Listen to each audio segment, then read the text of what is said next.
পাষাণী অহল্যার ঘুম ভাঙছে, শ্রীরামচন্দ্রের পদধ্বনি শোনা যাচ্ছে সম্ভবত বাংলার রাস্তায় রাস্তায়, মহল্লায় মহল্লায়, গলিতে গলিতে। কেন বলছি? এতদিন পর্যন্ত হিন্দু শব্দটা উচ্চারণ করলেই পাষাণী অহল্যার মতোই পাথর হয়ে যেত যারা, এ বাংলার সেই রাজনৈতিক দলগুলো নেতারা নেত্রীরা আস্তে আস্তে মুখ খুলছে।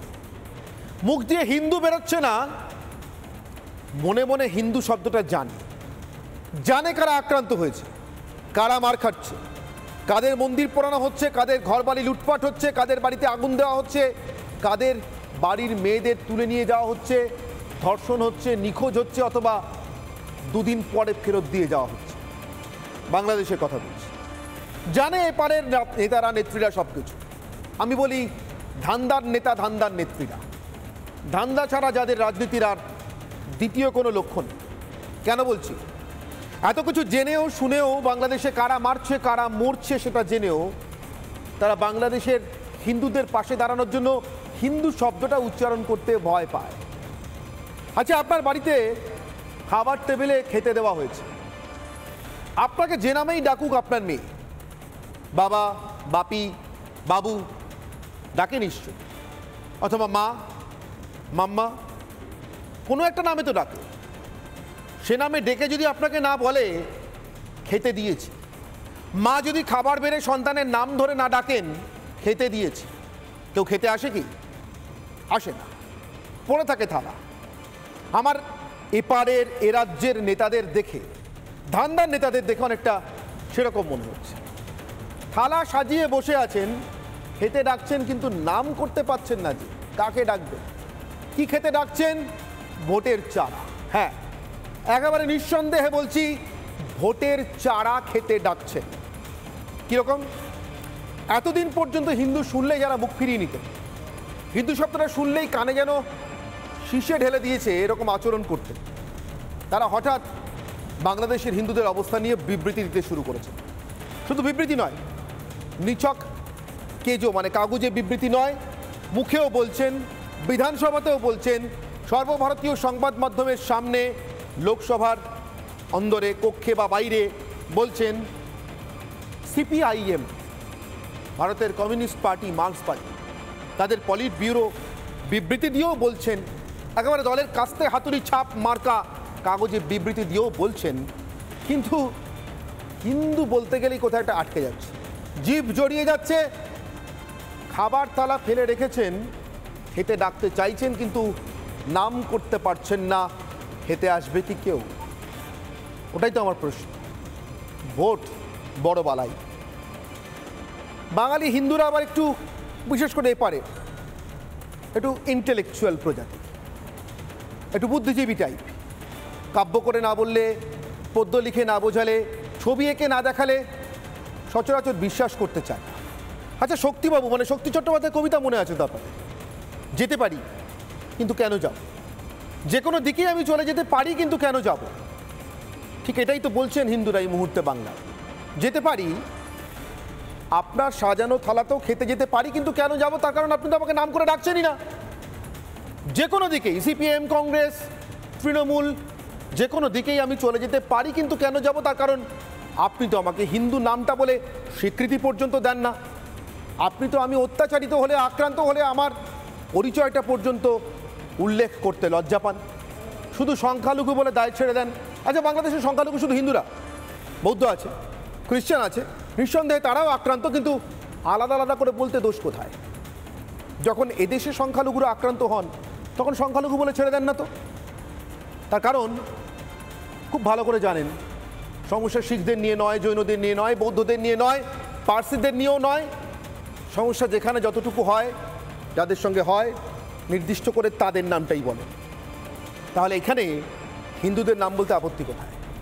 নাম বলতে পারছেন না, কিন্তু থালা সাজিয়ে বসে আছেন খাবার টেবিলে। খেতে আসবে কি? আসবে কি না জানি না, কিন্তু একটা কথা নিশ্চিত করে বলতে পারি, বলবো। বলতে যখন পারি তখন বলবো, কিন্তু তার আগে আপনাদের কয়েকটা ঘটনা দেখে। একদম প্রথম সিপিআইএম পলিট ব্যুরোর বিবৃতি দেখে চক্ষু সার্থক করুন। আপনি যদি পূর্ববঙ্গের পরিচয়ের কেউ হন, অর্থাৎ আপনার বাপ, কাকা, দাদু যদি পূর্ববঙ্গ থেকে পালিয়ে এদেশে এসে থাকেন তাহলে সত্যি সত্যি বলছি, খারাপভাবে নেবেন না, আপনার ঊর্ধ্বতন 7 পিতৃপুরুষ আজ ধন্য কৃতার্থ বোধ করতে পারেন আকাশের ওপর থেকে। তারা যখন পালিয়ে এসেছিলেন এরকম বিবৃতি পাননি। একবার দেখুন কি বলছেন সিপিআইএম পলিট ব্যুরো। তবে এই বিবৃতির ভাঁজ আছে। বলছে বাংলাদেশে হিন্দুদের উপর অত্যাচার হচ্ছে। কিভাবে? হিন্দু নাম নিয়ে বলছে না, সংখ্যালঘু। আর কি বলছে এর পরের অংশ?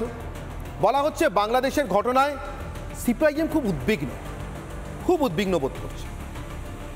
ওই যে পুরো বিবৃতিটা নভেম্বর 28 তারিখের আজকের ডেটের বিবৃতি 2024, বলছে ensure safety of minorities in Bangladesh. দেখতে পাচ্ছেন নিশ্চয়ই হিন্দুদের পরিচয় সিপিআইএম এর পলিট ব্যুরোর কাছে মাইনরিটি ইন বাংলাদেশ। পশ্চিমবঙ্গে, ভারতবর্ষে তারা কি মাইনরিটি, মেজরিটি, মানুষ? আছে কোনো পরিচয়? বলছে বাংলাদেশের ঘটনায় উদ্বিগ্ন। পরের অংশ, ভারতে মুসলিম নির্যাতন চলছে, ঠিক পরেই ব্যালেন্সের খেলা। ওখানে হিন্দু বলতে পারি আর না পারি, এপারে মুসলিম বলতেই হবে। তখন আর পরিচয় ঢেকে রাখলে চলবে না, তখন আর শুধু সংখ্যালঘু দিয়ে আলতো করে ছুঁয়ে গেলে চলবে না। ভালো করে ছুঁতে হবে, ভালোভাবে ধরতে হবে। সংখ্যালঘু বলে কথা, মুসলিম নির্যাতন চলছে। পরের অংশ, ভারতে হিন্দুত্ব শক্তির আস্ফালন। হিন্দু বলতে মুখে বাঁধে, হিন্দুত্ব শক্তির আস্ফালন বলতে মুখে বাঁধে না, যেন এটা খুব খারাপ একটা কাজ, নকারজনক কাজ। হিন্দুত্বের শক্তির আস্ফালনটা যেন খারাপ কাজ। আজ পর্যন্ত শক্তির আস্ফালনে কারোর কোনো অনিষ্ট হয়েছে বলে আমার তো অন্তত জানা নেই। আপনাদের জানা থাকলে জানাবেন। পরের অংশ, বাংলাদেশের মতো ভারতেও বিভাজনের রাজনীতি। দেখলেন তো, এক লাইনে 4-5টা শব্দে কমরেডরা কীরকম এক আসনে বসিয়ে দিলেন। কমরেডরা সাম্যবাদের চর্চা করেন কিনা, তাই বাংলাদেশের হিন্দু আর ভারতের মুসলমানকে সমান করে দিলেন। দুজনে যেন সমান আতঙ্কে, সমান সংকটে, সমান অত্যাচারে, সমান প্রাণ ভয়ে, সমান ধর্ষণে, সমান সম্পত্তি লুঠে, সমান অগ্নিসংযোগে প্রাণ হাতে করে বেঁচে আছে। সমান করে দিলেন। একজন দেখাতে পারবেন গোটা ভারতে, সিপিআইএম পলিট ব্যুরো চ্যালেঞ্জ করছি, একজন লোক গোটা ভারতে দেখাতে পারবেন নিজের ধর্ম পরিচয়ের কারণে যাকে মুচলেখা দিয়ে চাকরি ছাড়তে হয়েছে, বাংলাদেশে গত 6 মাসে অন্তত 1000 হিন্দুকে ছাড়তে হয়েছে। সমান করছেন কোন লজ্জায়? লজ্জা আপনাদের নেই, জানি। লজ্জা আপনাদের মতো আরও কয়েকজনেরও নেই, তাই ভাবে সপ্তমীতে আন্তর্জাতিক সুরে কথা বলেন। গতকাল ভারতের লোকসভায় সংবাদ মাধ্যমের মুখোমুখি হয়ে অভিষেক বন্দ্যোপাধ্যায়ের বিবৃতি দেখে নেব। বাংলাদেশ নিয়ে প্রথমত এটা রাজ্যের বিষয় নয়, এটা দেশের বিষয়, আন্তর্জাতিক বিষয়। এবং আন্তর্জাতিক বিষয় হলে বরাবরই সেন্ট্রাল গভর্নমেন্টের বিষয়। যেহেতু মানুষ সেন্ট্রাল গভর্নমেন্টকে ম্যান্ডেট দিয়েছে, আমরা আমাদের দলের অবস্থান একাধিকবার স্পষ্ট করেছি যে যেই অবস্থানই সেন্ট্রাল গভর্নমেন্ট নেবে যে কোনো আন্তর্জাতিক বিষয়, সেটাকে দলগতভাবে তৃণমূল কংগ্রেস সমর্থন করবে দেশের স্বার্থে। কিন্তু যে ঘটনা ঘটেছে একেবারে সমর্থনযোগ্য নয় এবং অত্যন্ত দুর্ভাগ্যজনক এবং নিন্দনীয়, আমি এতটুকু বলতে পারি। যে ঘটনা ঘটেছে একেবারে সন্তোষজনক নয়, একেবারে সমর্থনযোগ্য নয়, দুর্ভাগ্যজনক, নিন্দনীয়। কিন্তু কি ঘটনা ঘটেছে বলতে পারছেন না। বললে মারবে, যে কে মারবে আমি জানি না, আপনারা বলতে পারবেন। আপনারা জানেন, আপনারা অনেক পরিচিত, আপনারা অনেক সচেতন নাগরিক, আপনারা জানেন এই হিন্দু কথাটা বললে এরা ভোটের মার কাদের হাতে খান, তাই বলতে পারছেন না। কিন্তু বলতে হচ্ছে, তবু বলতে হচ্ছে, মানে ঘটনাটা বলতে হচ্ছে, ভাবে সপ্তমীতে বলতে হচ্ছে। আর যে আজকের রাজ্যের মুখ্যমন্ত্রীকেও বলতে হয়েছে, একেবারে বিধানসভায় দাঁড়িয়ে বলতে হয়েছে, যেখানে দাঁড়িয়ে তিনি সাধারণত শাহজাহানের সমর্থন করে বিবৃতি দিতে অভ্যস্ত, সেখানে দাঁড়িয়ে তাকে বাংলাদেশের হিন্দুদেরকেও সমর্থন করতে হয়েছে, তাদের পাশেও দাঁড়াতে হয়েছে। ওই নাম না করে মমতা বন্দ্যোপাধ্যায় আজকে বিবৃতি রাজ্য বিধানসভায়, কি সুন্দর ভাষায় লেখা। দেখুন, পড়লে মনে হবে আপনি অনেকটা আমাদের আদি বাংলা কবিতা পড়ছেন। চর্যাপদের কথা বলছি, সান্ধ্য ভাষা, ইহাও হয় উহাও হয়, কোনো ধর্মের প্রতি অত্যাচারের নিন্দা করে। আচ্ছা, কোন ধর্মের প্রতি অত্যাচার হয়েছে আপনি বুঝতে পারলেন এই বিবৃতি পড়ে? ক্লিয়ার হলো? হবে না। চর্যাপদের কবিরা এই ভাষাতেই লিখতেন, ও ভাষাতেই কথা বলে তৃণমূল কংগ্রেস, সিপিএম। পরের অংশ, অন্য ধর্মের উপর আক্রমণ। সমর্থন নয়। আপনি বুঝতে পারলেন কোন ধর্মের উপর আক্রমণ হয়েছে? পারলেন না, আমিও পারিনি। পরের অংশ, ইসকনের সঙ্গে কথা বলেছি। আচ্ছা, ইসকন কোন ধর্মের আপনি জানেন? নিশ্চয়ই জানেন। তাহলে সেই ধর্মের নাম নিতে আপত্তি কোথায়?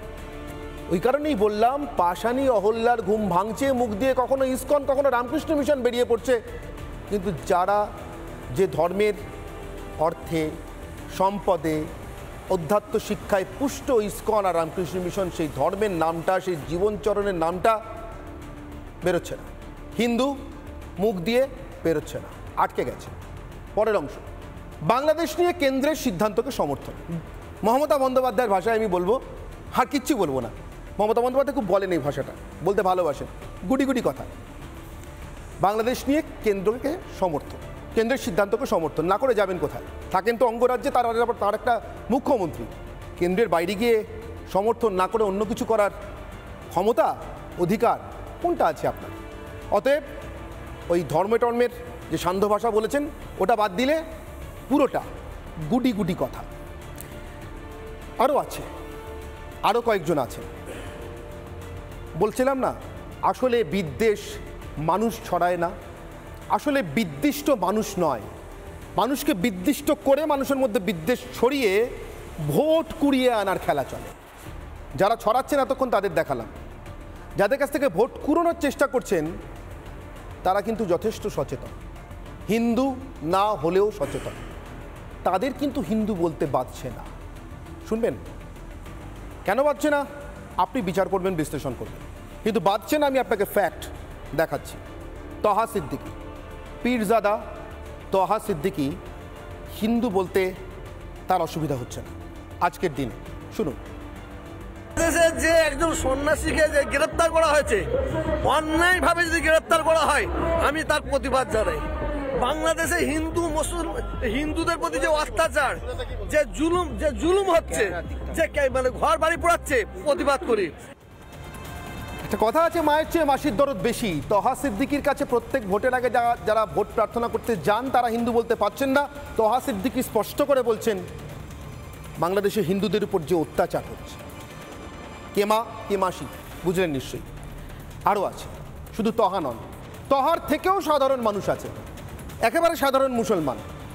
এই বাংলায় যারা আমার আপনার মতো সাধারণ হিন্দুদের গা ঘেঁষে থাকেন, পাশাপাশি থাকেন, রাস্তায় দেখা হলে দুর্গাপুজো অথবা ঈদে আমাদের কুশল বিনিময় হয়, ভাব বিনিময় হয়, বাড়ির সন্তান অসুস্থ হলে ওষুধের দোকানে দেখা হয়ে গেলে পরের দিন রাস্তায় দেখা হলে বা ডাক্তারের ডিসপেন্সারিতে দেখা হয়ে গেলে পরের দিন জিজ্ঞাসাবাদ হয়, সংসার, সন্তান সব কেমন আছে।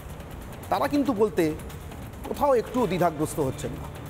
দেখুন কি বলছেন তারা। এসছেন সিদ্দিকুল্লাহ চৌধুরীর ডাকে সভায়, ওয়াকফ নিয়ে কেন্দ্রীয় সরকারের আনা নতুন বিল বা আইনের বিরোধিতা করবেন বলে এসছেন, তারপরেও দাঁড়িয়ে বলতে তাদের মুখে আটকাচ্ছে না। শুনুন।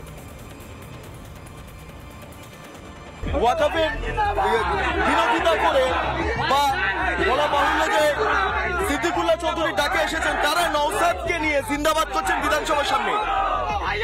তোমরা তো আপনারা সিদ্দিকুল্লাহ চৌধুরী ডাকে এসেছে, তাহলে নওশাদ সিদ্দিকী কেন?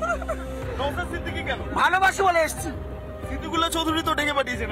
ঠিক আছে, ভাইজানকে ভালোবাসি বলে এসেছি, কিন্তু ভাইজান আমাদের নয়নের মণি। তাহলে সিদ্দিকুল্লাহ চৌধুরীর কি হবে? চলে গেছে, মানে পার্টি থেকে চলে গেছো। হ্যাঁ, পার্টি থেকে চলে গেছো। সিদ্দিকুল্লাহ চৌধুরী তো আস্থা নেই। ভাইজান যেটা বললে শেষ সিদ্ধান্ত, ভাইজান, তাদের ভাইজান অর্থাৎ নওশাদ সিদ্দিকীর সঙ্গে সবাই সেলফি তুলছেন।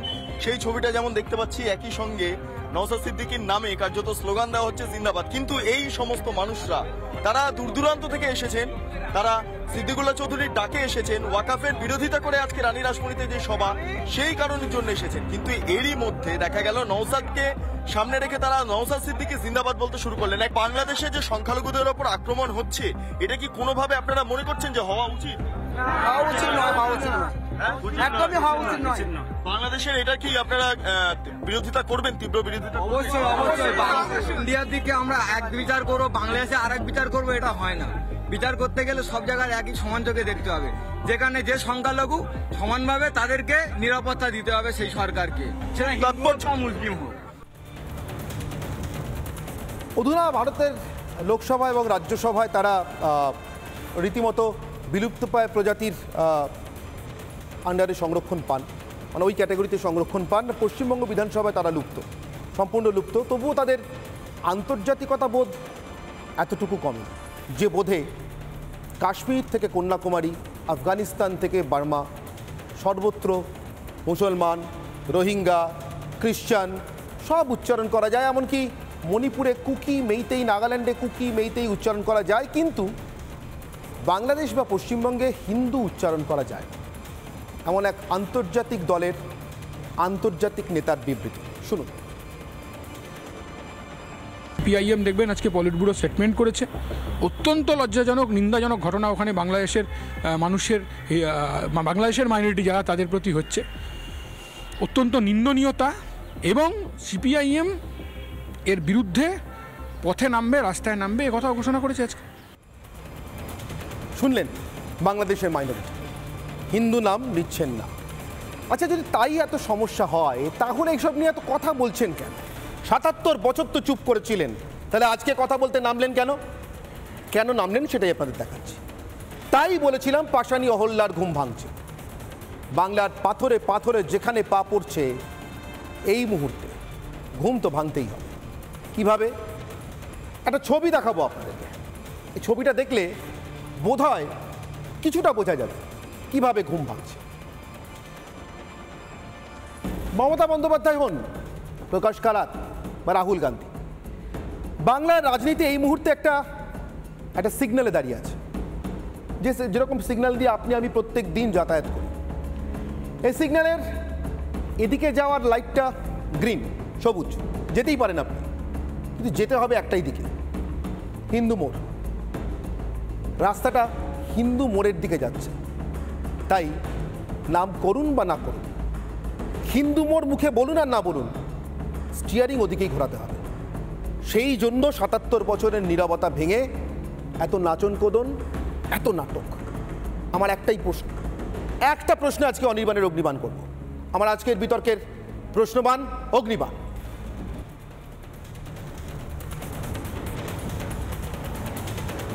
সংখ্যালঘু গলি ছেড়ে হিন্দু রাজপথে বাংলার রাজনীতি অনেক দিন এই গলির মধ্যে ঘুরেছে।